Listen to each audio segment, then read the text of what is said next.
Səni çox istəyirəm ifadəsini necə deyirik? Belə? Ay canana. Oğlum, narahat etmirəm. Danışmağa vaxtım var. Hə, buyur. Oğlum, qoşduğun tarif əladır, çox sağ ol. Bir şey soruşum.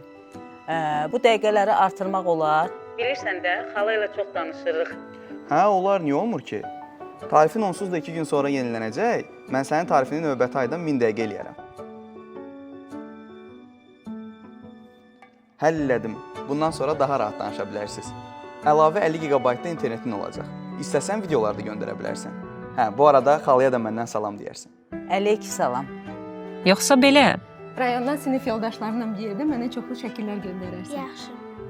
Bir dəqiqə yoxlayım, internetin qalıb. Bu ay deyəsən kimsə çoxlu multika baxıb. İnternetin az qalıb, ona görə ehtiyatla istifadə elə. Çox vaxt səni sevirəm ifadəsini sözlərlə yox, davranışlarımızla deyirik. Ən önəmlisi odur ki, sevdiklərin sənin sevgini hiss etsin. Yaxınlarına qayğını birinci tarifi ilə göstər.